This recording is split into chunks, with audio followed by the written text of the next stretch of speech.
Buongiorno, è venerdì 13 dicembre, da Angelo Gagliano benvenuti a Buongiorno Sicilia. E buongiorno da Emanuela Corsi.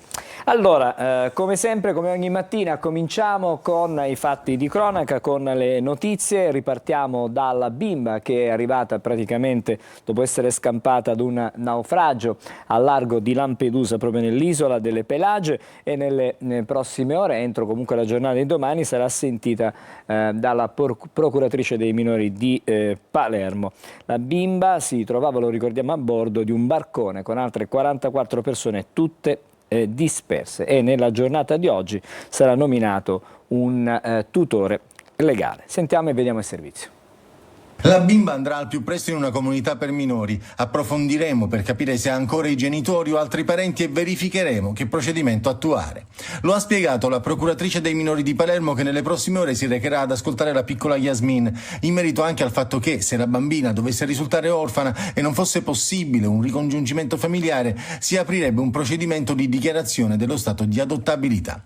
Undicenne, unica superstite di un naufragio avvenuto al largo di Lampedusa, dalle prime notizie raccolte si sa che era in viaggio col fratello maggiore che sarebbe morto nella traversata. Avrebbe detto ai soccorritori di avere ancora il padre e altri fratellini, ma è tutto da verificare. Ora sta bene, ha lasciato il poliambulatorio di Lampedusa. In merito al naufragio ha raccontato di essere rimasta in acqua per 2 giorni, attaccata a 2 camere d'aria, ma i medici che l'hanno visitata spiegano che questo sembra improbabile. Se così fosse sarebbe morta. Semmai una spiegazione potrebbe essere il fatto che a mare la cognizione del tempo si perde e le ore diventano infinite. In 45 si trovavano a bordo del natante partito da Sfax in Tunisia e affondato al largo di Lampedusa. La procura di Agrigento ha aperto un'inchiesta. Sentito lo skipper del veliero Trotamar 3, intervenuto nei soccorsi, si stanno ascoltando ora gli attivisti che erano a bordo dell'imbarcazione. Una storia dall'enorme portata simbolica che ha scosso profondamente le coscienze di molti, dice la ONG Sea Watch, che lancia una frecciata al governo, reo secondo loro di non avere detto neppure una parola. Un miracolo il suo salvataggio, hanno ricordato ancora i soccorritori. Sono state le urla della bambina a guidarci. Urla in piena notte, in mare aperto, con onde alte 3 metri. Sul luogo del naufragio non sono state rinvenute tracce di vestiti, scarpe o bidoni vuoti, mentre con 2 traghetti per Porto Empedocle sono stati trasferiti 387 migranti che erano ospitati nella struttura di primissima accoglienza dell'isola.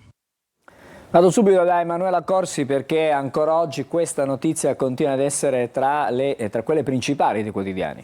Sì, anche la stampa nazionale parla di questo piccolo miracolo di Natale e racconta Jacinta adesso sorride, siamo sul Corriere della Sera, i giochi con i profughi nelle prime 24 ore durante le quali lei si trovava nel territorio italiano, il disegno della bandiera, appunto Jacinta che sorride, l'11enne salvata dal mare passerà il Natale in comunità. Leggiamo, ha lasciato Lampedusa e da ieri ha una nuova casa, con sé ha portato l'album da colorare che le hanno dato appena è arrivata sull'isola e dei vestitini nuovi, e allegra nonostante il dramma vissuto. Non ha mai smesso di sorridere, hanno raccontato i medici del poliambulatorio che l'hanno visitata appunto dopo lo sbarco. E poi andiamo a vedere invece la Sicilia di oggi, la bimba salvata è in comunità, ci sono dubbi sulla ricostruzione, come sentivamo anche nel servizio. La bambina parlava di 2 giorni in mare, ma appunto pare che questa concezione del tempo sia stata falsata chiaramente proprio dalla condizione. La procuratrice per i minori, intanto la Caramanna oggi sentirà Jacinta per ricostruire le fasi appunto del viaggio sul barchino.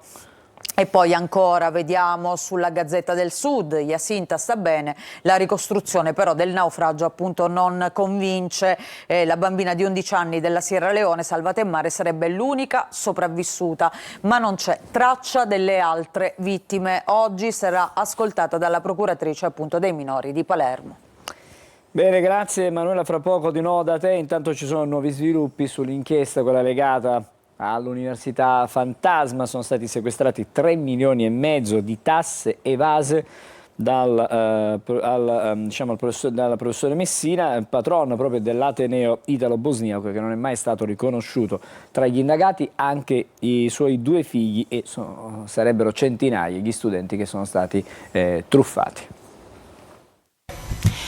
C'è una svolta nell'inchiesta sull'Università Fantasma italo-bosniaca Jean Monnet. A 9 mesi dalle perquisizioni, la Guardia di Finanza di Palermo ha sequestrato 3,5 milioni, tanto ammonta l'IVA l'IRES evase alla Fondazione Zaclata Europa, che gestiva l'attività di formazioni farlocche. Personaggio principale della vicenda, secondo le indagini della Procura, è Salvatore Giuseppe Messina, fondatore e membro del Consiglio di amministrazione della Fondazione Zaclata, che prometteva lauree in medicina veterinaria e fisioterapia mai riconosciute. Già dal 2018 il MIUR aveva diffidato l'Università Internazionale di Gorazde, con cui Jean Monnet era consorziata, e chiesto di cessare ogni attività. Messina avrebbe coinvolto nella truffa anche i figli Dario e Giuliana, indagati insieme ad altri 2 membri del Consiglio di amministrazione. Le rette nascoste al fisco erano state percepite su conti correnti esteri gestiti attraverso società di comodo in Inghilterra, Svizzera e Bosnia, paese in cui ha sede l'università privata. Più di 800 gli studenti truffati per anni, che adesso si trovano senza alcun titolo di studio, avendo pagato rette salate. Rette che potevano raggiungere anche i 26.000 euro all'anno e che venivano fatti confluire su conti correnti situati all'estero secondo uno schema che si serviva di società di comodo utilizzate come delle vere e proprie cassaforti. Dagli accertamenti, attraverso un'analisi di documenti e dalle perquisizioni con la cooperazione giudiziaria internazionale, è stata scoperta anche una maxi evasione da 9 milioni di euro. Si tratta, secondo la Guardia di Finanza, del denaro incassato per l'organizzazione di 50 corsi universitari online, privi di valore giuridico in Italia. Anche questa è una storia che ha dell'incredibile. Una storia che ha dell'incredibile, naturalmente, che si arricchisce di nuovi elementi. Andiamo a vedere Repubblica Palermo, che è stata la prima a scoprire appunto questa truffa della Bosnia Gate, sequestro da 3 milioni e mezzo al rettore Messina. Procure e Finanza hanno bloccato le somme per il mancato pagamento di IVA e IRES. Ci sono 4 indagati, tra cui anche i figli del professore, dopo la denuncia di Repubblica al lavoro inquirenti italiani ma anche bosniaci. E qui vediamo appunto la mente, così scrive il quotidiano. Salvatore Messina, il rettore dell'Università Jean Monnet, secondo gli inquirenti sarebbe al centro della truffa ai danni di circa 800 studenti. E ancora vediamo nell'altra pagina una serie di società create come scatole vuote in tutta Europa per evadere il fisco. Questo è stato scoperto dalla Guardia di Finanza. Ma dicevamo, in questa truffa, in questo scandalo, sono finiti anche i figli di Messina. E nelle intercettazioni, ecco le parole della figlia Giuliana nei confronti del padre. Papà, sei un megalomane, Giuliana dura, noi siamo a rischio per il tuo operato. E lui in queste intercettazioni si difendeva dicendo: l'ho fatto per voi. E i messaggi sono stati acquisiti nell'ambito dell'inchiesta. C'è uno scambio di messaggi tra lei e il fratello. Lei appunto aveva dei dubbi sull'operato del padre, e poi ancora la figlia che si rivolge direttamente al padre, che viene descritto un po' il suo profilo è quello del padre padrone, almeno stando a quello che è emerso da queste conversazioni con i figli. Grazie Emanuela. Da un'inchiesta all'altra, sversamenti in mare dal polo petrolchimico di Priolo. La Procura di Siracusa ha aperto un'inchiesta per chiarire ogni dubbio. Ci sarebbero 3 indagati che avrebbero tentato di falsificare i dati delle analisi ambientali. La Procura di Siracusa ha aperto un'indagine sugli sversamenti di inquinanti in mare provenienti dagli impianti del petrolchimico di Priolo. Secondo quanto pubblicato dal quotidiano La Sicilia, l'autorità giudiziaria avrebbe da tempo puntato l'attenzione sull'impianto per il trattamento di acque di scarico di Isab Sud. L'inchiesta sarebbe scattata nel 2020, quando fu segnalata nella baia di Santa Panagia una moria di pesci. Dai controlli di ARPA e Capitaneria di Porto di Siracusa sarebbero emerse tracce di idrocarburi sugli argini del canale Alpina, dove scarica il TAS. Dopo quell'episodio, scrive il quotidiano, sarebbero scattati controlli ed intercettazioni che avrebbero rivelato i tentativi di nascondere l'inquinamento, rimuovendo tracce di inquinanti o sostituendo i galleggianti. Tra gli indagati ci sarebbero l'ex direttore generale di ISAB Bruno Martino e i 2 ingegneri della raffineria, Gaetano Barbagallo e Gaetano Petralito. L'inchiesta avrebbe anche svelato un'alterazione nei prelievi d'acqua dal canale, con campioni che sarebbero stati contraffatti per abbassare il livello di concentrazione di sostanze inquinanti. Emanuela. Andiamo proprio a vedere la Sicilia di oggi dopo la notizia che è stata pubblicata ieri, e quindi leggiamo i nuovi veleni di Priolo. ISAB si blinda, nessuna compromissione. Legambiente tira in ballo il governo, i ministri attaccano i PM a carte bollate, il filo rosso con il caso di IAS. L'inchiesta, appunto, ricordiamo, per inquinamento ambientale al petrolchimico. Vedremo, è una storia anche questa che ogni giorno ci viene arricchita da nuovi dettagli, nuovi elementi. E ora invece torniamo indietro alla giornata di ieri, perché a Saponara, nei pressi di Messina, c'è stato il ricordo di Graziella Campagna. Lo ricorderete, la 17enne che 39 anni fa fu uccisa dalla mafia per una scoperta casuale che è diventata poi il simbolo di giustizia.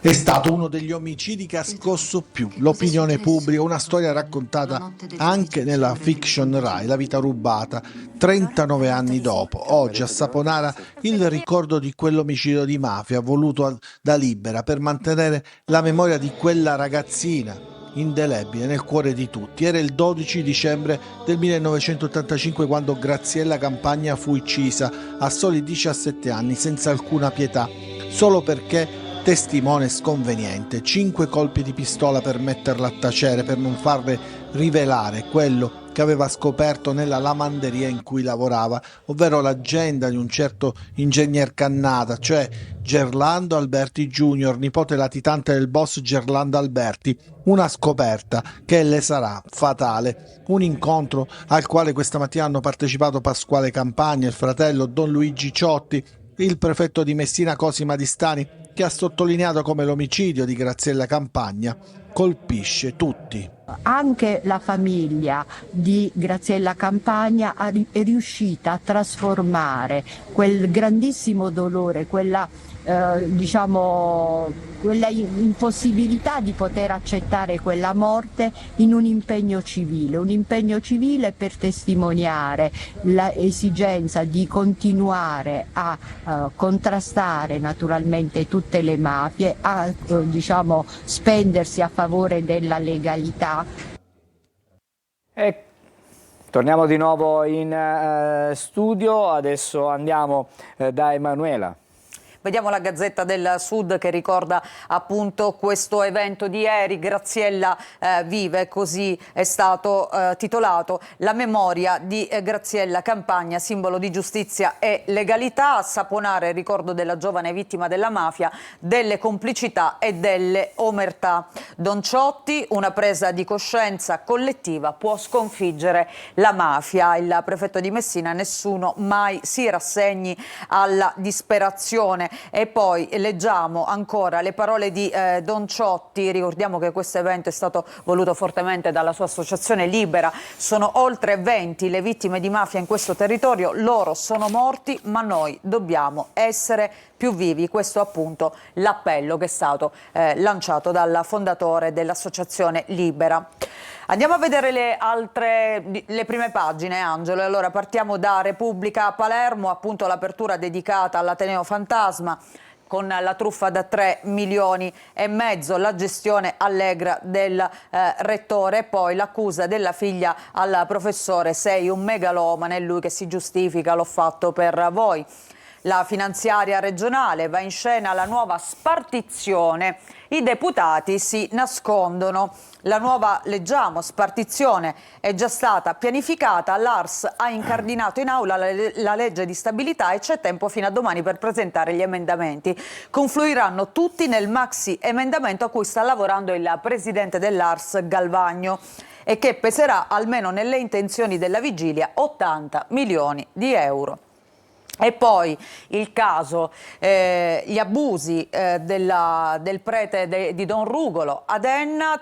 tentò di coprire il prete pedofilo, sotto inchiesta adesso il vescovo di Piazza Armerina. Andiamo a vedere questa notizia perché ricorderà insomma tutte le manifestazioni che sono avvenute ad Enna, addirittura fedeli che hanno boicottato la messa proprio perché chiedevano un passo indietro da parte del vescovo, e adesso arriva questa notizia: coprì un prete pedofilo, indagato il vescovo di Piazza Armerina. L'alto prelato sotto inchiesta dalla procura ennese per falsa testimonianza. Avrebbe cercato di favorire Don Rugolo, condannato per abusi sessuali. E ancora vediamo, oggi è Santa Lucia e c'è un business, quello delle arancine, che a Catania però vengono chiamati arancini. Noi non entriamo in questa diatriba, ma comunque è una festa che ha un business da 6 milioni. Le grandi rosticcerie della città ne produrranno tra 3 e 6 mila e sale il costo del packaging.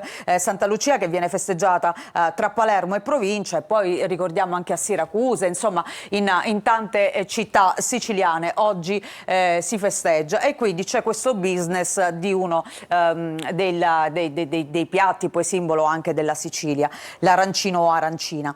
Andiamo a vedere la Gazzetta del Sud con vediamo l'Autonomia, vedremo tra poco meglio questa notizia che è l'apertura di tanti quotidiani, che il referendum a un passo, ma vediamo questa in alto: le sale operatorie chiuse al Papardo, appello per farle riaprire. E ancora vediamo a Barcellona, nessuna estorsione a 22 dipendenti, assolto Bonina. Andiamo a vedere anche la prima pagina del giornale di Sicilia, il gran ballo dei fondi europei, i 680 milioni per lavoro e istruzione assegnati nel 2014 sono stati tutti spesi entro la scadenza di un anno fa, ma per quelli assegnati nel 2021 e da utilizzare entro il 2027 si va invece a rilento. Per la Regione un bilancio tra luci e ombre, quindi un triennio per arrivare a investire 1 miliardo. Molti piani sono però ancora fermi ad un palo. E poi a proposito di fondi, ieri questa notizia che arriva dal Ministero della Salute: c'è il via libera ai 750 milioni per realizzare 4 ospedali a Palermo, siglato a Roma l'accordo di programma tra lo Stato e la Sicilia. E poi ancora restiamo qui, viaggi per curarsi, meno 6% in 12 mesi, per mancati introiti da ticket l'isola però perde 40 milioni nel 2023. Vediamo anche la Sicilia di oggi. Notizie, abbiamo già visto quella dell'ISAB, ma vediamo anche questa, l'inchiesta a Catania per quanto riguarda l'incendio all'aeroporto di Fontanarossa. Archiviati Torrisi, gli altri vertici di SAC sul rogo, nessuna condotta colposa.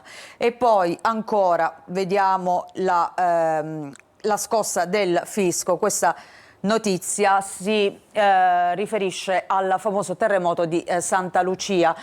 Sono passati più di 30 anni, 24 anni, ecco meno, dal terremoto di Santa Lucia che fece 12 morti a Carlentini e causò danni nel sud-est. Arrivano adesso i rimborsi per chi pagò i tributi nel triennio 90-92.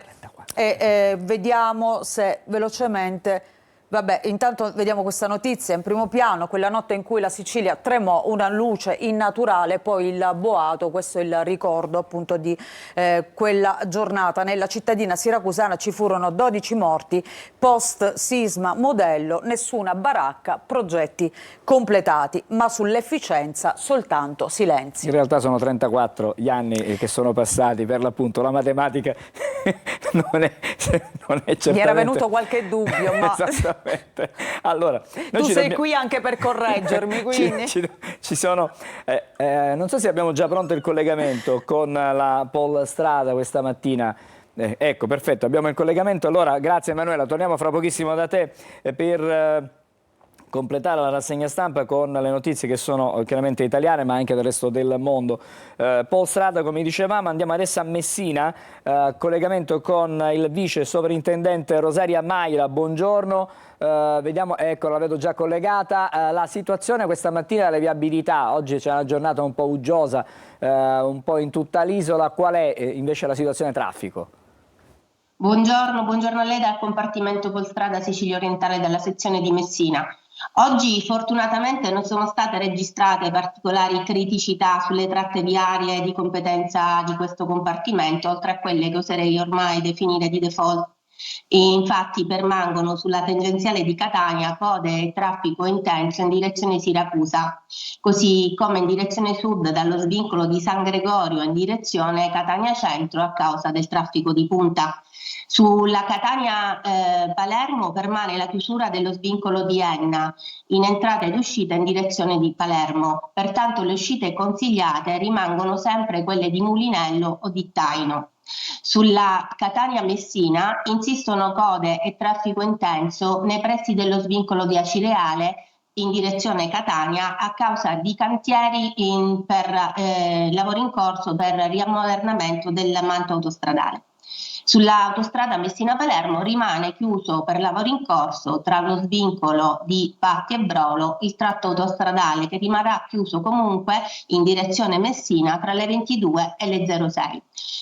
Oltre a ricordare quanto sia importante, salutare, nonché obbligatorio rispettare quelle che sono le prescrizioni del codice della strada vigente, con l'avvicinarsi delle feste natalizie sicuramente aumenteranno i vostri viaggi fuori porta, specialmente con i vostri bimbi, quindi ricordiamo di perdere qualche minuto in più per assicurarli correttamente ai seggiolini di sicurezza che, come ben sapete, sono diversificati per categoria di peso, perché questo sarà un gesto d'amore verso di loro e verso voi stessi ed assicurerà a tutti un viaggio sereno ed in sicurezza. Dalla Polizia Stradale di Messina per oggi è tutto, vi auguro una buona giornata.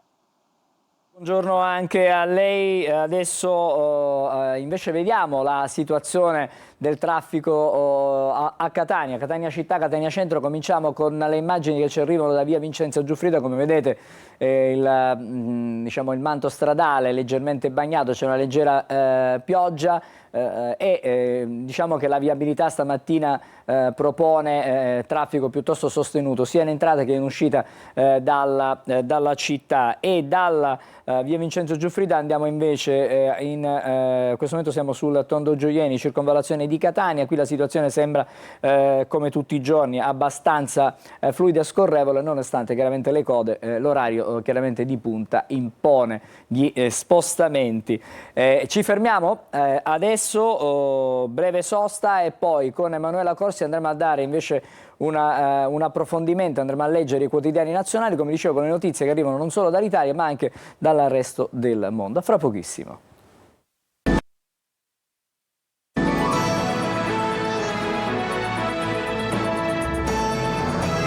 Torniamo alla lettura dei quotidiani, Emanuela.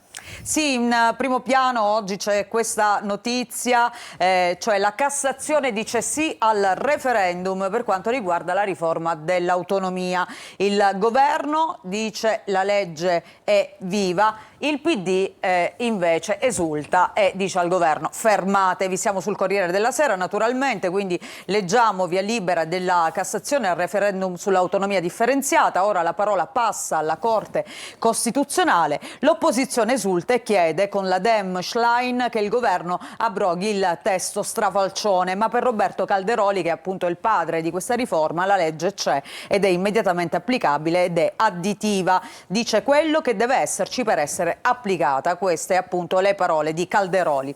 E poi oggi lo sciopero di 24 ore, precettazione no del TAR, Salvini sarà caos. Il TAR del Lazio ha accolto la richiesta dei sindacati e ferma la precettazione voluta da Matteo Salvini. Così lo sciopero dei trasporti fissato per oggi torna ad essere di 24 ore. Il ministro, grazie al TAR sarà appunto il caos. Questo è il suo commento. Altre notizie, la BCE, la crescita rallenta, taglio dei tassi dello 0,25%. Lagarde frena su un ritocco a gennaio. E poi vediamo la notizia, il titolo in grande è dedicato all'ex direttore delle entrate Ruffini, lascio, ecco perché la scelta dopo gli attacchi e le polemiche, non scendo in campo, ha detto si può fare politica anche da cittadino. Il direttore delle entrate, clima cambiato, la lotta all'evasione sembra una colpa. E poi vediamo questa foto dove c'è Donald Trump, Person of the Year, riesce nell'impresa, è la seconda volta che viene nominato appunto personaggio dell'anno, Trump persona dell'anno di Time, mai una rinascita simile. La fotonotizia, vediamo, dedicata a Sofia Goggia, l'azzurra che rientra a 11 mesi dal grave infortunio. Lei si racconta al Corriere, lo sci, i timori e le galline, torno alle gare, affari spenti. E poi una storia di mala giustizia. Beniamino Zuncheddu ha scontato 33 anni in carcere, però da innocente. Lui oggi parla al Corriere, dice: in cella 33 anni, non avrò mai figli, ma ora sorrido. Il sorriso appunto di Beniamino Zuncheddu, in cella da innocente, non l'ha mai perso. Non avrò mai dei figli, ma le lettere dei bambini mi regalano felicità. In Siria cosa sta accadendo? Le voci delle donne, noi donne, la nuova Siria tra velo, bikini e femminismo. Le voci da Damasco oggi appunto all'interno del Corriere. Ma c'è anche un'altra notizia che vediamo nel taglio alto, ed è questa, una verità sconvolgente sulla fine di Giulio Regeni. È in corso il processo per capire se ci sono dei responsabili dietro la sparizione e la morte di questo ragazzo. Spunta un teste che ha sentito questa frase degli 007: Regeni era un problema, l'abbiamo fatto a pezzi. Questo il racconto in aula. Ecco, andiamo a vedere questa notizia. Roma, il racconto shock nel processo contro 4 egiziani. Così sentii dire da uno degli imputati. Questa appunto la frase shock, lo abbiamo fatto a pezzi. E poi vediamo Repubblica, cambiamo quindi quotidiano, sì al referendum, l'apertura, via libera della Cassazione al quesito per l'abrogazione della riforma, ok anche per Jobs Act e cittadinanza. Schlein, nuovo schiaffo, ora il governo si fermi. Zaia guida i governatori del nord, non bisogna andare a votare. E poi anche qui lo sciopero, stop del TAR alla precettazione voluta da Salvini, oggi sarà il caos, questo è il commento del ministro. Un'altra notizia scioccante che arriva dalla Siria, la scoperta di una fossa comune. Questa è un'immagine dove vediamo abbigliamento, scarpe, l'orrore delle fosse comuni scoperte vicino a Damasco. Andiamo alla stampa di oggi, autonomia e scioperi e scontro, vediamo, e poi l'abisso, le due fotonotizie nel taglio centrale, trovata appunto una fossa comune dei ribelli di Assad, e poi la speranza, il disegno di Jacinta, i disegni della bambina salvata dalle acque, e quindi questo è il titolo appunto che sceglie la stampa, la speranza per questa bimba appunto che abbiamo letto prima, sta bene e passerà il Natale in una comunità protetta. Oggi si parla tanto di Pier Silvio Berlusconi. Ieri c'è stata la conferenza insomma con tutti gli addetti ai lavori di Mediaset e anche un incontro con la stampa. Lui ha parlato di tanti temi e parla anche di Striscia alla Notizia. Dopo 37 anni ha ammesso fatica, perché i dati di Striscia alla Notizia purtroppo non sono più quelli di una volta e quindi potrebbe esserci un punto interrogativo sul futuro del famoso TG satirico del Biscione. Mediaset sempre tra politica e affari. Sempre sulla prima pagina della stampa c'è una notizia, ricordiamo anzi una notizia di cronaca. Alessandra Matteuzzi, quella donna di Bologna che era stata uccisa dall'ex fidanzato più giovane, ossessionato da lei dopo la fine del loro rapporto. Tra l'altro lui era anche un giovane calciatore della San Cataldese. Angelo, ricorderai la vicenda, aveva abbandonato la squadra 2 giorni prima di una gara per andare dall'ex fidanzata e poi purtroppo ucciderla. Ecco, oggi parla la sorella, dice: mia sorella Sandra uccisa anche in rete, perché molte volte i commenti nei confronti di questa donna, che sembrava anche molto più giovane rispetto alla sua età e anche molto ben tenuta, insomma una bella donna, i commenti non sono stati generosi nei confronti appunto di questa vittima di femminicidio. Vediamo avvenire con la pace in primo piano, pace in 3 mosse, l'appello di Francesco per concentrarsi su azioni concrete in vista dell'anno giubilare, remissione dei debiti, difesa della vita e lotta alla fame con i fondi oggi spesi per le armi. Abbiamo, non so, qualche secondo, allora andiamo a vedere anche il resto del Carlino. Anche qui lo sciopero in primo piano con il via libera della TAR, quindi non scatta la precettazione così come voleva Salvini. E poi questa notizia sconvolgente: migliaia di corpi in una fossa comune, i resti vicino a Damasco, si teme siano di prigionieri politici. Hamas intanto apre all'esercito israeliano a Gaza, la tregua sembra essere più vicina. Bene, grazie Emanuela, con te ci ritroviamo più avanti. Intanto noi andiamo a vedere le previsioni meteo per la giornata di oggi e poi il primo dei nostri ospiti della mattinata. Bentrovati da Clara Ventura di Trebi Meteo. Nella giornata di venerdì sole protagonista sui rilievi del nord, ma con piogge in serata su Liguria ed Emilia Romagna.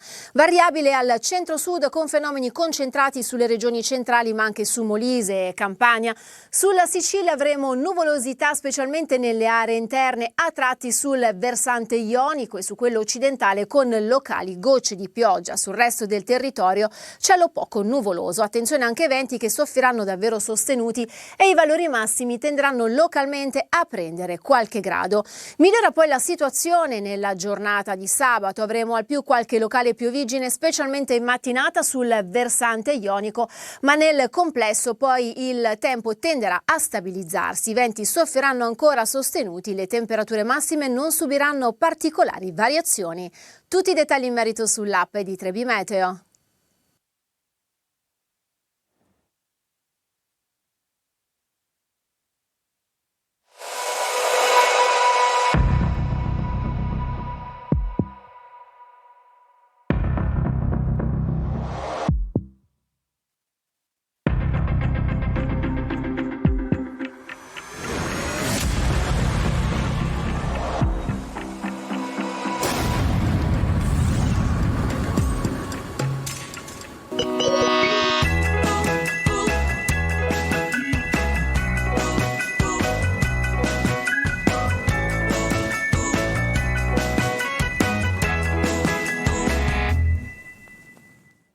Eccoci, siamo di nuovo in studio. Buongiorno Sicilia, do il benvenuto. Ringrazio per essere con noi questa mattina il comandante di fregata Massimo Ridolfo. Buongiorno. Buongiorno a lei direttore, buongiorno a tutti i telespettatori. È referente per la comunicazione della Capitaneria di Porto di Catania.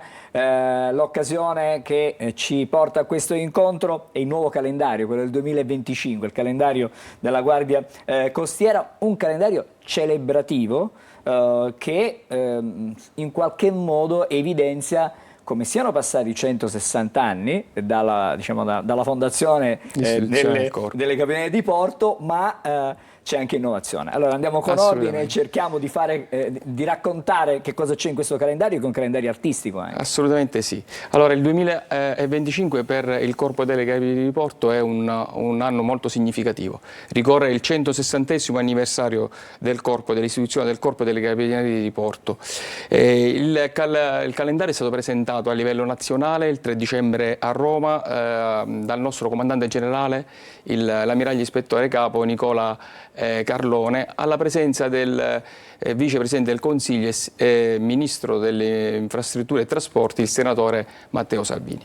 Questo calendario poi sta avvenendo in questi giorni la presentazione a livello regionale. Noi in Sicilia orientale abbiamo presentato il 10 dicembre scorso a Messina, nella bellissima sala delle bandiere del municipio di Messina, il calendario a livello regionale. Lo ha presentato il nostro direttore marittimo, comandante della Capitaneria di Porto di Catania, l'ammiraglio Antonio Ranieri. Il calendario è una vera e propria opera.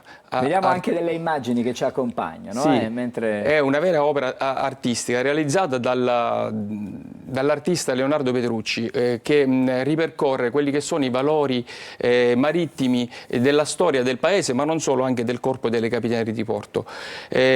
Sono 12 tavole artistiche dove proprio l'artista ha tavola per tavola cristallizzato i momenti storici del corpo. Io volevo evidenziare come sì, c'è questo racconto della storia del corpo, ma c'è anche tanta innovazione, perché si utilizza quello che è ormai uno strumento che tutti noi ormai ci apprestiamo ad avere a disposizione, che è l'intelligenza artificiale. Assolutamente sì, infatti il calendario che rivisita dal 1965, anno dell'istituzione del corpo, grazie al Regio Decreto dell'allora re Vittorio Emanuele II, che firmò questo decreto e istituì il Corpo delle Capitanerie di Porto, in tutte queste 12 tavole si ha la rievocazione degli stili pittorici e artistici dell'epoca, ma trattati con l'intelligenza artificiale. Infatti quell'innovazione che noi stiamo portando non solo è nella storia del racconto del calendario, ma anche quello che vedrà le radici del corpo e il futuro in tecnologia e innovazione. Infatti tra le tante tavole che sono state realizzate ci sono diverse tavole importanti che riguardano la storia del corpo, come l'istituzione della Guardia Costiera nel 1989, come la creazione del Centro di Soccorso Nazionale Marittimo, ma alla fine l'ultima delle tavole è il futuro.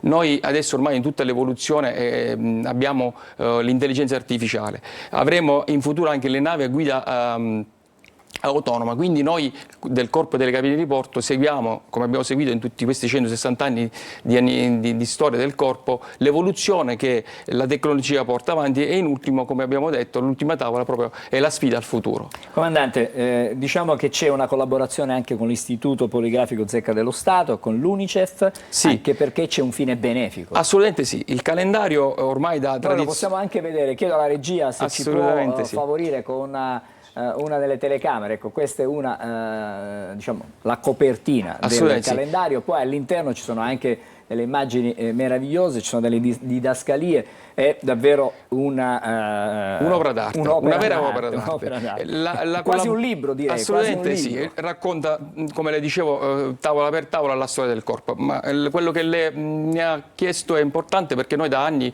abbiamo con l'Istituto Poligrafico della Zecca dello Stato la possibilità di realizzare questi calendari e in ultimo anche grazie al fatto che dal 2016 la Guardia Costiera è ambasciatore dell'UNICEF, realizziamo questi calendari e i proventi dei calendari vanno in favore dell'UNICEF per i progetti dei bambini bisognosi.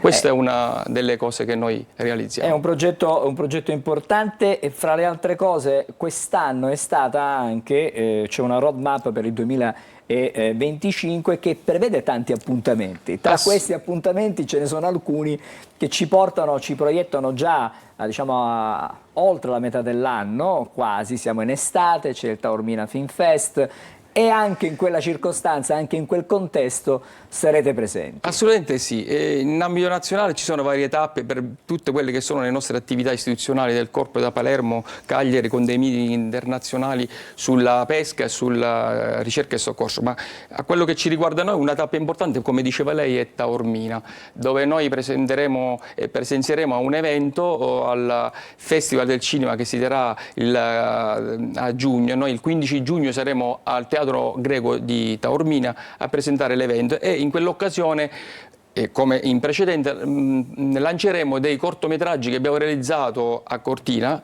riguardo proprio la storia del corpo, con un cortometraggio Gli eroi vestiti di bianco e successivamente un altro cortometraggio Nereide che racconta proprio i valori del corpo delle Capitanerie di Porto, e li lanceremo in quell'evento a Cortina a marzo, il 13-23 marzo di quest'anno, e in tutte le scuole li faremo girare per dare, proprio perché noi nel corso di tutto l'anno abbiamo sempre dei rapporti con quelle che sono le nuove generazioni e le scuole. Non facciamo altro che andarci a presentare le scuole, far conoscere le nostre realtà, quello che facciamo a beneficio dei cittadini e della collettività. Comandante, chiaramente non possiamo non parlare di quello che fate ogni giorno, in ogni momento, diciamo, della nostra vita, perché gli uomini e le donne del corpo sono presenti costantemente, anche se sono invisibili quasi, però sono delle entità vere che fanno tantissimo. Assolutamente sì, ormai la cronaca ogni giorno fa vedere i nostri uomini che con grande sacrificio, spirito di sacrificio, vanno per mare a soccorrere chi ha bisogno ed è in emergenza. Agli occhi di tutti quello che si vede ogni giorno. Noi lavoriamo H24, 365 giorni l'anno, abbiamo degli equipaggi pronti a partire sia per mare che anche con i mezzi aerei. Noi a Catania abbiamo la base aerea della Guardia Costiera con mezzi elicotteri e iattieri che hanno grande autonomia per il soccorso in mare. Qualora con le motovedette si ha difficoltà a fare i trasbordi, spesso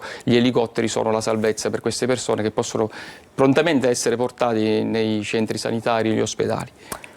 Non possiamo non parlare, torniamo a parlare del calendario, perché immagino che, sì, abbiamo detto che ci sono 12 tavole, lei ha segnalato l'ultima, che è quella che ci proietta sul futuro, ci apre una finestra su quello che sarà, che non è ancora successo, che potrebbe accadere, però c'è una di queste tavole a cui siete particolarmente legati, oppure sono tutte importanti allo stesso modo? Ma le tavole sono tutte importanti allo stesso modo, però quello come le accennavo, la tavola del rievoca il 1989, l'anno in cui è nata la Guardia Costiera. Noi nell'89 il Corpo delle Capitanerie di Porto ha avuto l'assegnazione e nomina a livello nazionale come Guardia Costiera. Questo cosa ha comportato? Ha comportato l'operatività sia in mare che in terra con mezzi e unità navali, aeronavali, che ha permesso di fare diversi interventi di soccorso diciamo, a favore di chi va per mare e chi ha necessità. Ci sono altre tavole, sono tutte importanti, come quella che accennavo del discorso nel 1915 il Corpo delle Capitanerie di Porto nell'ambito del conflitto della Prima Guerra Mondiale è stato diciamo, militarizzato, ha preso le stellette. Da quel momento noi siamo diventato un corpo della Marina e quindi a tutti gli effetti un corpo militare. Perché questo? Perché in quegli anni c'era la necessità di garantire la sicurezza dei porti a livello e difesa militare, quindi noi che eravamo a comando dei porti da civili siamo stati militari. Insomma, c'è tanta storia, ci sono 160 anni di storia, quella delle Capitanerie di Porto, del Corpo delle Capitanerie di Porto, della Guardia Costiera in particolare, allora da poter vedere, toccare con mano, vedere, leggere, insomma è un bel calendario, un bel lavoro davvero quello fatto quest'anno dalla Guardia Costiera. Io ringrazio stamattina per essere stato con noi il comandante Massimo Ridolfo, che è il referente della comunicazione della Capitaneria di Porto di Catania. Buon lavoro. Grazie dottore. Per quello che fate ogni giorno e buone feste, visto che ormai ci avviciniamo insomma, alle feste di fine anno. Grazie ancora. Grazie. Ci fermiamo appena qualche momento, poi torniamo, saremo ancora insieme con un altro ospite, con altri temi, con altri argomenti, come sempre a Buongiorno Sicilia.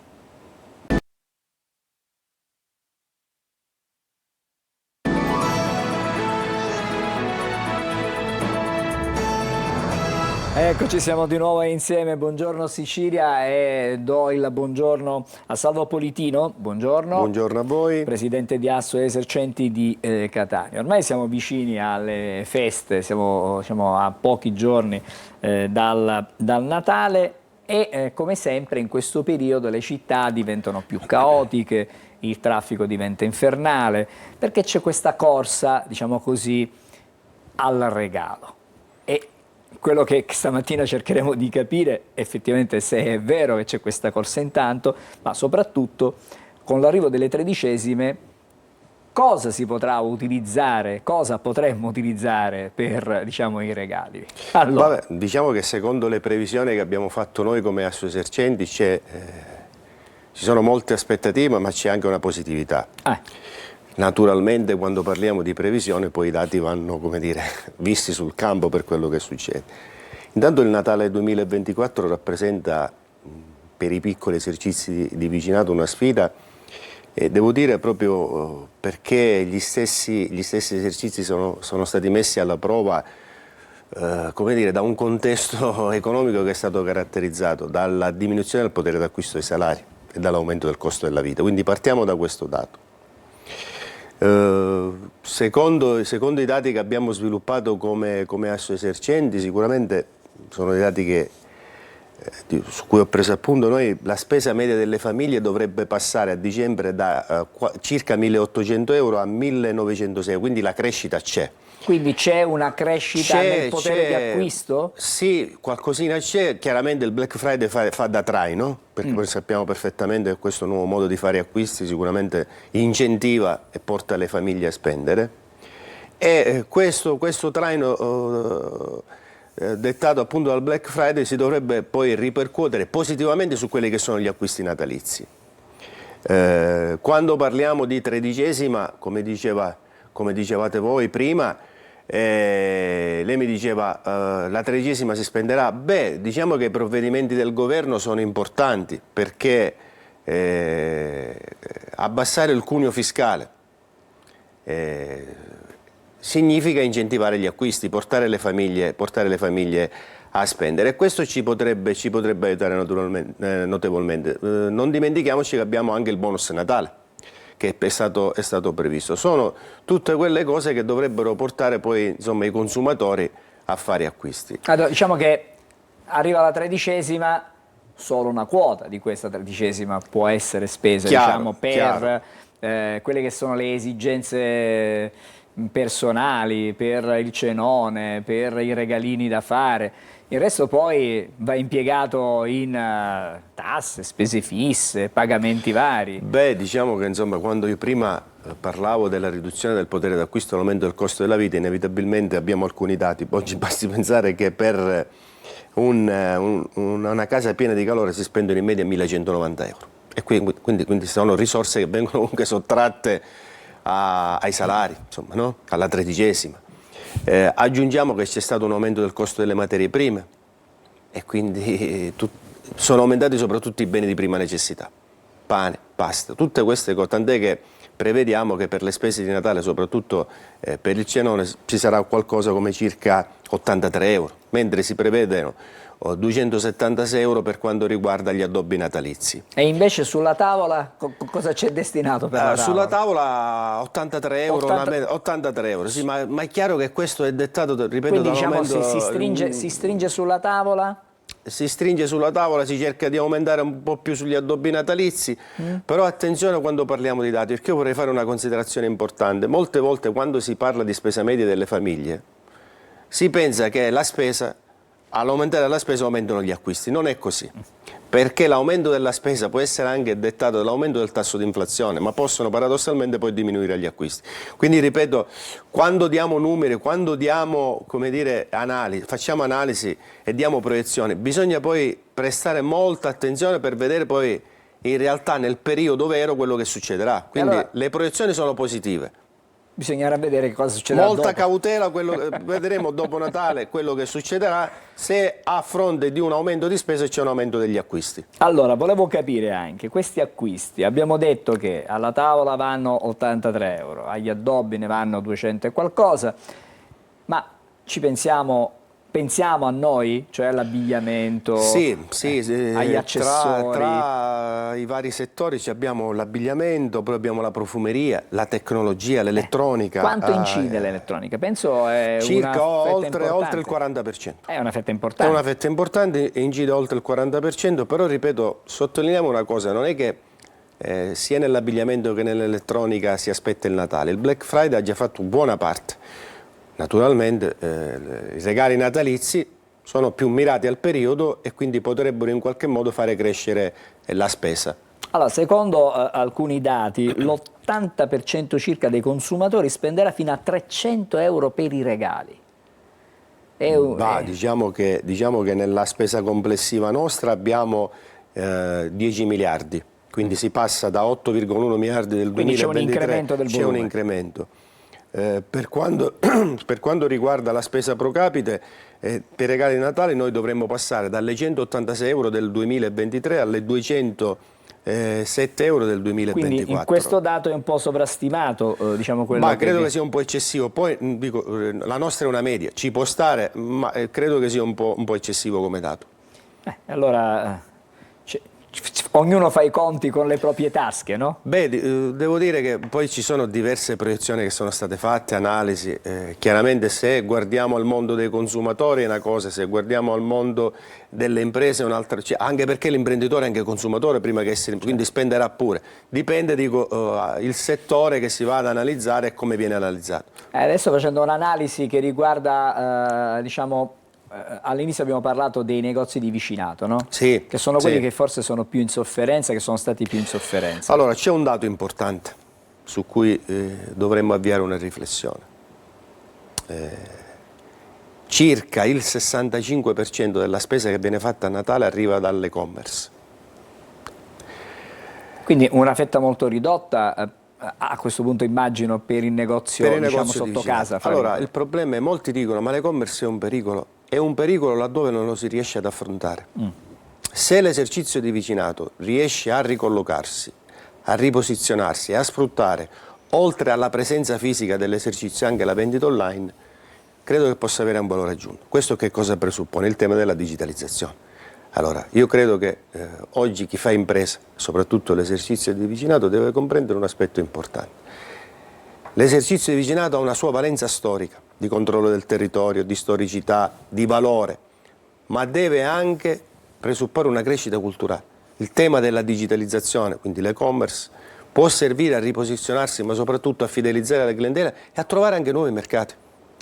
L'osservazione che viene a seguito di questa, diciamo, di questa riflessione, ma il negozio di vicinato può competere realmente con quelli che sono poi i colossi dell'e-commerce?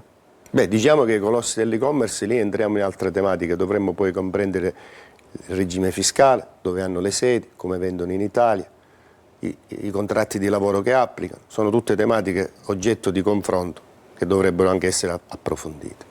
L'esercizio di vicinato da solo non può competere con un colosso, è chiaro. Un sistema che potremmo ipotizzare anche attraverso interventi della Regione la creazione di reti di impresa su un tema della digitalizzazione che ci potrebbe anche portare a formare gli imprenditori e a far comprendere che l'e-commerce non è una concorrenza sleale, ma è un valore aggiunto che può servire a occupare nuove fette di mercato, soprattutto a creare nuova clientela. Immagini la capacità di interazione, i dati che vengono raccolti su internet con una piattaforma rispetto al rapporto personale che l'esercizio di vicinato può creare, che mantiene, però è un rapporto, come dire, circoscritto, che se parliamo di un esercizio di Catania, si ferma a Catania.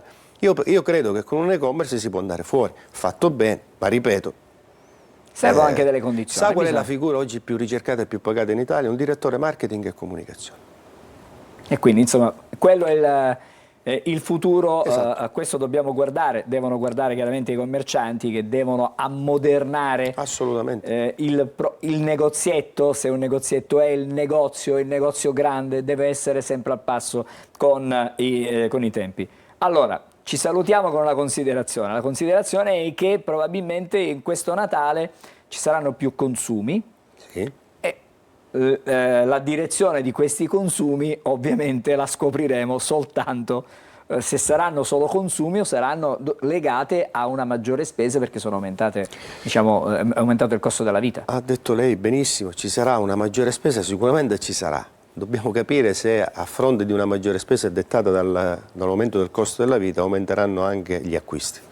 L'auspicio è che possa essere così, però ripeto, noi quando facciamo delle analisi utilizziamo sempre un po' di cautela, che dobbiamo comprendere quella che poi sarà la realtà. Però trasmettiamo un messaggio di positività, di pace e di serenità alle famiglie e soprattutto per i nostri imprenditori, che si possa ancora continuare a fare impresa nella consapevolezza che dietro un'impresa c'è una famiglia e c'è, come dire, un valore aggiunto per la nostra economia. Grazie a Salvo Politino, presidente di Asso Esercenti di Grazie a voi. Catania. Grazie, una buona giornata. Ci fermiamo ancora, fra poco torniamo, ancora un ospite, tanti argomenti stamattina a Buongiorno Sicilia.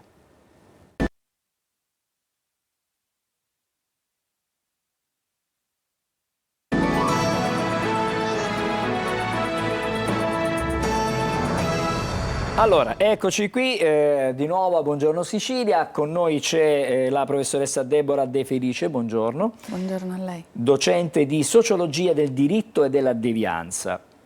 Stamattina parliamo di questo fenomeno che è sempre più dilagante tra i giovanissimi, cioè la violenza, questa aggressività tra di loro e non solo. Le cause certamente non le possiamo, non le stabiliremo in questa sede, però evidentemente si può capire che tipo di disagio affrontano i giovani e come mai. Sì, allora, se ci rifacciamo alle statistiche, in realtà non c'è una registrazione significativa di un aumento di delinquenza minorile, perché ovviamente devianza e delinquenza sono due cose differenti, cioè non sempre i comportamenti devianti corrispondono a comportamenti delinquenziali. Ci sono comportamenti devianti che sono dei segnali anche forti di disagio e quindi sarebbe importante anche concentrare l'attenzione proprio sulla devianza minorile, laddove questa non è, come si usa in gergo tecnico, devianza conclamata e quindi riscontrabile come criminalità, come delinquenza. Quindi dicevo, le statistiche non ci dicono è aumentata la delinquenza, ci dicono però che qualitativamente è un po' cambiata e, come anticipava lei, c'è come dire, l'uso di una violenza più intensa nella commissione dei reati. Allora, perché un minorenne, parliamo soprattutto di minorenni perché ci sono diversi episodi di cronaca che ci riportano a questo tema di grande attualità, perché diciamo, a Milano in un condominio c'è stato un episodio per cui un ragazzo di 16 anni ha di fatto aggredito ha compiuto atti, diciamo, piuttosto violenti nei confronti di coetanei, oppure anche si verificano contro persone più grandi. Il caso di Siracusa con un diciamo 17enne che ha ucciso a coltellate il vicino di casa della nonna perché c'era stato un diverbio. Questo scatto di impeto di violenza è innescato da un disagio che vivono questi ragazzi perché la società non li comprende, non li capisce, un disagio economico che poi forse non è quello, non può essere riconducibile soltanto a quello. Cioè, perché i ragazzi sprigionano e hanno queste reazioni così terribili? Allora, ovviamente questi sono dei casi e ogni caso andrebbe poi studiato, approfondito, analizzato, quindi non possiamo generalizzare sulla base di un caso il comportamento di generazioni di adolescenti. Certamente il riferimento alla violenza è un riferimento che sembra essere centrale nelle modalità relazionali dei giovani e questo non, come dire, non aiuta, cioè un elemento che sembra emergere come elemento di riferimento nel modo in cui i giovani interagiscono tra di loro, anche quando questa interazione, queste relazioni non sfociano in comportamenti di violenza criminale, è proprio alla base. Ci sono una serie di concause e io dico la cosa che andrebbe fatta più importante è certamente uno studio sistematico e sistematizzato, perché il grande problema che abbiamo è che i dati sulla delinquenza minorile non riescono ad essere dati completi, perché riescono a mettere a fuoco solo alcuni aspetti in particolare per le casse dei comuni che dovrebbero riscuoterli. Oggi Gianni Trovati a pagina 14 fa un po'... Chiedo scusa alla regia, abbiamo un ritorno in audio in studio, non capiamo da dove arrivi, da quale diciamo fonte arrivi in studio, però chiedo scusa. Dicevo, no, si figuri, c'è sicuramente bisogno di studi più approfonditi, sistematici e sistematizzati proprio per indirizzare quelli che sono poi i programmi di policy. Come sappiamo bene, l'ambito minorile è un ambito in cui o le cose funzionano come sistema, cioè dalle politiche sociali alle politiche penali, in un gioco di rimando e di collaborazione e di ascolto tra le istituzioni, perché molti di questi ragazzi hanno problemi di dispersione scolastica.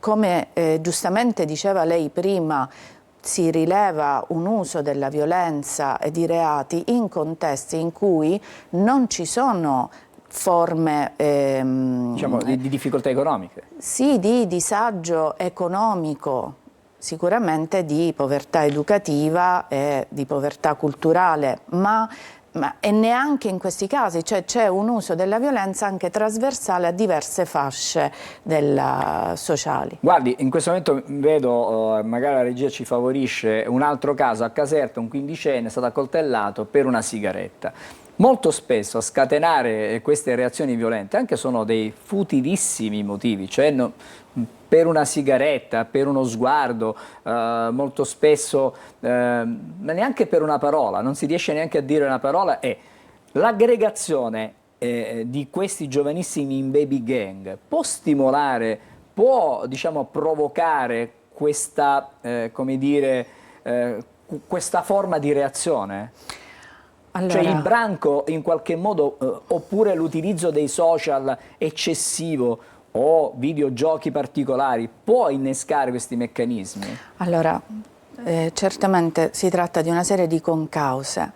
Io starei attenta a utilizzare la parola gang, perché dietro la parola gang c'è un mondo, nel senso che perché si possa parlare di gang ci dovrebbero essere in teoria delle caratteristiche specifiche. In realtà spesso, spessissimo aggiungerei, si tratta di gruppi di ragazzi che si mettono insieme per un'azione, per due azioni, ma non sono delle gang. Non sono organici, diciamo. No, non sono sistematizzati, non sono nel tempo, non hanno una gerarchia, non hanno dei riferimenti, non hanno tutta una serie di caratteri che hanno quelli che sono i gruppi che possiamo definire come gang, ma soprattutto ci sono delle gang o dei gruppi di ragazzi che invece orientano le loro azioni in modo positivo. Quindi quando noi usiamo la parola gang tante volte la decliniamo al negativo. Ci sono delle gang anche di tipo positivo.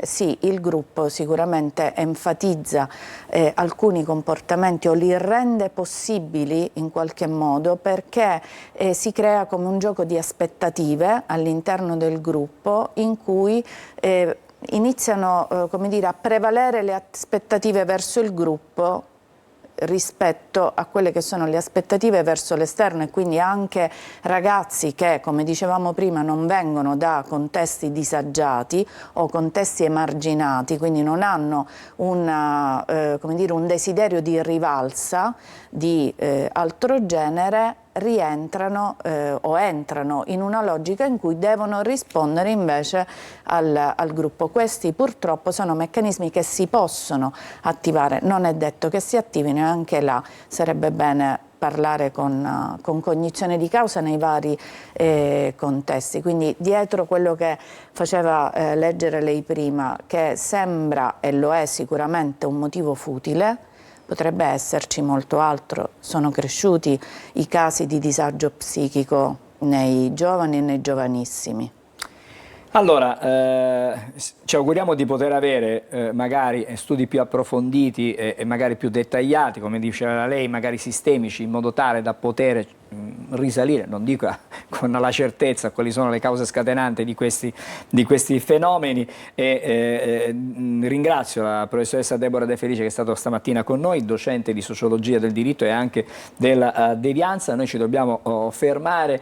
Grazie a voi. Adesso vediamo le pillole di Almanacco e poi saremo di nuovo insieme. Buongiorno Sicilia. Oggi 13 dicembre è la giornata mondiale del violino. Ogni anno in questa data si svolgono molteplici iniziative per promuovere il più famoso degli strumenti ad arco sui social media e sulle piattaforme di comunicazione con l'hashtag World Violin Day.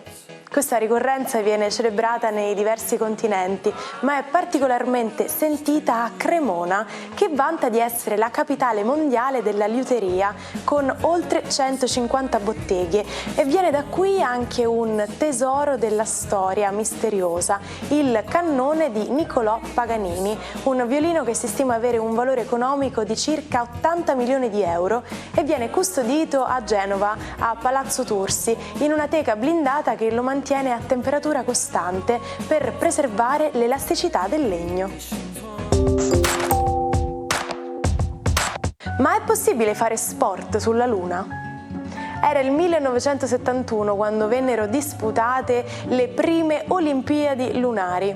Nel primo caso gli astronauti Mitchell e Stifford si sfidarono in un tiro a golf e in un lancio di giavellotto, dove al posto del giavellotto venne utilizzato un pezzo di strumentazione. Il secondo caso coinvolse invece Charlie Duke e John Young, che per poco sventarono una tragedia, in quanto decisero di cimentarsi nel salto in alto, ma senza tener conto del peso dello zaino, che fece cadere Duke, che atterrò sulla schiena. Lo zaino non era stato di certo progettato per resistere ad una simile caduta, dal momento in cui conteneva sistemi per il supporto vitale. Per fortuna tutto si risolse in un aneddoto da raccontare.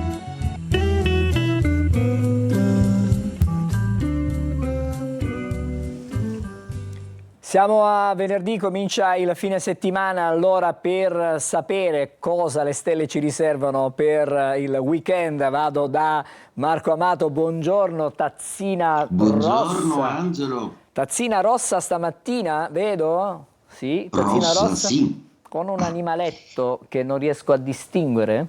Tigre. Oh, benissimo, perfetto. Beh, adesso vedo un po' meglio, perfetto, ok. Allora, buongiorno Marco. Buongiorno. Oggi ho scelto il rosso e le tigri proprio perché Venere è la protagonista dello zodiaco. Come di rito, il venerdì diamo gli auspici per la settimana ed iniziamo con un bellissimo aspetto che formano le signore dello zodiaco, ovvero la Luna e Venere. Luna in Gemelli, Venere in Acquario, entrambe sinergiche e unite da un rapporto di trigono che rende i segni d'aria Gemelli, Bilancia e Acquario i più fortunati in questo weekend pieno di dolcezza, amore e positività. Ebbene, i gemelli ritrovano proprio quell'affetto, quell'armonia, quella voglia di manifestare emozioni che avevano un po' sottaciuto, anche un po' liberi di non pensare come spesso il segno di Mercurio vuole. Ecco, i gemelli sembrano molto leggeri normalmente, mentre invece sono delle persone molto profonde. Una ne pensano, 100 ne fanno. Questo vale un po' meno per la Bilancia, che invece sfrutta la sua bella Venere, anch'essa in trigono, per avvantaggiarsi in tutto quelli che sono i suoi rapporti amorosi. Una Bilancia che ha di nuovo voglia di amare, di rivedere amici, di uscire un po', di avere un po' più di tempo per se stessa, e ci riuscirà benissimo, visto che questo weekend per voi è all'insegna assolutamente della seduzione, dell'amicalità e dell'avere tanta gente intorno. A proposito di amicalità, l'imbattibile nello zodiaco in questo è proprio l'Acquario. La bella Venere oggi tocca un po' tutti i punti delle vostre relazioni, indecisi sul da farsi. Oggi gli Acquari avranno fin troppa carne al fuoco, quindi dovranno scegliere magari di rinunciare a qualche impegno per essere un pochino più presenti e costanti in altro. Ricordo che il segno dell'Acquario è un segno zodiacale molto interessante, pieno di sorprese. La costanza è uno dei suoi grandi limiti. Uniti. Quindi oggi le signore dello zodiaco vi aiuteranno a superare proprio uno dei vostri difetti principali. Se va bene agli Aria, va bene anche il fuoco, soprattutto per Ariete, che trova nell'amicizia sia della Luna che di Venere dei grandi vantaggi, anche se Marte è in moto retrogrado e fermo. Marte è il pianeta dell'Ariete, ci penserà Venere con le sue dolcezze a tessere le trame di una nuova relazione. Il Leone invece subisce un po' in opposizione la Venere in Acquario, ma la Luna in Gemelli sarà consigliera e quindi avrete al fianco il partner, una persona che vi vuole bene, che vi saprà ben consigliare. Sagittario, sicuramente dalla vostra parte c'è Venere, un po' meno la Luna, quindi le emozioni sono espresse un po' male oggi, proprio perché essendo in Gemelli è in opposizione al Sagittario, ma ci pensa Venere assolutamente a dinamizzare la giornata, dandovi pure modo di essere più positivi e positivisti un po' in tutte le relazioni. Cosa fanno i Terra? Beh, con la Luna e Venere di Aria, proprio i Terra sono quelli più confusi, proprio perché Toro, Vergine e Capricorno non amano fare tutto con metodo, quindi queste due aeree signore dello zodiaco risulterebbero un po' brunelle, soprattutto per il Toro, che ha bisogno di concretezza. La Luna è in ideale seconda casa, quindi hanno bisogno proprio di quantizzare. Vergine, che con i sogni della Luna in Gemelli in quadratura non fanno pace con una realtà sentimentale che a volte sentono un po' distante. Capricorno, Venere vi porta fortuna nelle piccole cose, la Luna però vi dice che forse dovreste esprimervi un po' di più per non lasciare inascoltato o poco vissuto il partner. E per ultimi segni di acqua, Cancro, Scorpione e Pesci. Ebbene, pur essendo in gradi in zone molto differenti dalla vostra natura, sicuramente il connubio Luna-Venere vi aiuta moltissimo, soprattutto i Cancro, a gestire delle situazioni sentimentali intorno a voi un po' complesse. Magari oggi vi spenderete in una buona parola per qualcuno. Scorpione, acutissimo come sempre. Beh, l'amore oggi è un pochino teso, Venere in quadratura, per cui cercate di essere un po' più diplomatici questo weekend e di lasciare andare le alterigie e le piccole scherpaglie con il partner. Pesci godono di una Venere e di una Luna che fanno da suggeritrici, proprio perché vi suggeriscono cambi e di ottimizzare tutta una serie di piccole faccende intorno a voi. Vi verranno in mente delle idee in questo weekend per come ottimizzare al meglio i vostri sforzi. E detto questo, auguro a tutta la Sicilia un magnifico weekend. Buon compleanno a Taylor Swift e buon Santa Lucia. Grazie Marco, ci rivediamo lunedì con Buongiorno Sicilia. Prima di andare ai giornali abbiamo gli appuntamenti del fine settimana nella nostra regione. Weekend in Sicilia, tutto il meglio degli eventi da non perdere. Sabato 14 dicembre alle 9 si svolgono gli stati generali delle imprese in Sicilia alla Camera di Commercio del Sud-Est Sicilia in via Cappuccini 2 a Catania. Una tavola rotonda organizzata da Assoesercenti con i principali protagonisti istituzionali e non solo, dove si discuterà dello stato delle imprese siciliane e inoltre un evento valido ai fini della formazione professionale continua per dottori commercialisti, gli esperti contabili e consulenti del lavoro. Alle pendici dell'Etna si accendono le luci del Natale con Natale a Nicolosi, un periodo pieno di eventi che si terranno in questo fine settimana, ma che perdureranno fino al 6 gennaio. Organizzato dal Comune e patrocinato dalla Presidenza dell'Assemblea regionale siciliana, si troveranno mercatini, mostre, parate, il villaggio di Babbo Natale, street band, zampognari, concerti, festa della Befana e tanto altro ancora. Un fine settimana nell'universo del vino siciliano, tra degustazioni, incontri con i produttori, eventi culturali e workshop dedicati alla valorizzazione della viticoltura e delle eccellenze produttive dell'isola. Sabato 14 e domenica 15 dicembre Siracusa ospiterà la prima edizione di Vinacria Ortigia Wine Fest, che si terrà nell'antico mercato di Ortigia. Un'iniziativa che promette di diventare un appuntamento imperdibile per tutti gli appassionati del buon bere e della cultura siciliana. La nuova stazione della metropolitana Fontana di Catania accoglie la manifestazione musicale Suoni in Metro. Nella vasta area di transito della stazione, impreziosita dalla mostra Fermate d'Arte, con opere provenienti dal Castello Ursino, gli alunni della scuola indirizzo musicale Vittorio da Feltre si esibiscono con interventi strumentali e corali. L'iniziativa viene proposta nei giorni 12 e 13 dicembre nella stazione Giovanni XXIII, con i concerti degli studenti e degli istituti comprensivi a indirizzo musicale. La Sagra della Cuccia e il mercatino di Santa Lucia. Il 14 e il 15 dicembre il piatto gastronomico legato tradizionalmente alla Santa è la Cuccia. Si tratta di cucina poverissima, visto che gli unici ingredienti sono il frumento e i ceci. Il 14 dicembre alle ore 20 nel salone de Le Dune Sicily Hotel di Catania verrà ospitata una cena stellata di beneficenza.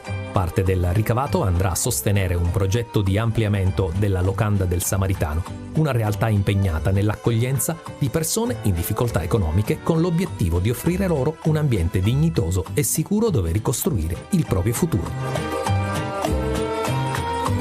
E anche per questo fine settimana è tutto. Vi auguriamo un buon weekend. Tante le iniziative, gli appuntamenti del fine settimana. Emanuela. Sì, per la pagina degli spettacoli di Repubblica oggi vediamo il nuovo film di Ferzan Özpetek che è dedicato alle donne, si chiama Diamanti, sarà in sala il 19, un cast stellare di attrici e un intreccio di storie che ruotano attorno ad una sartoria degli anni 70. Lui dice: in tutte le donne c'è lo sguardo di mia madre, sono loro a darmi la forza.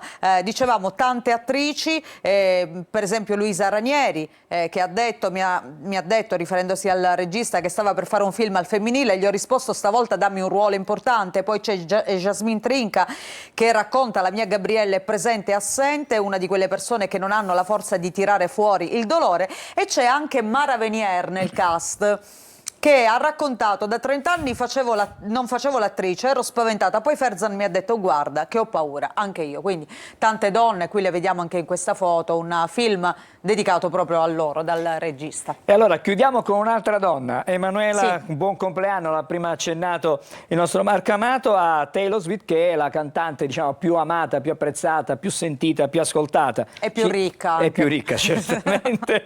Shake It Off, questo è il pezzo che sentiamo. Scollalo di dosso, questo è il significato poi della canzone. A tutti una buona giornata, buongiorno.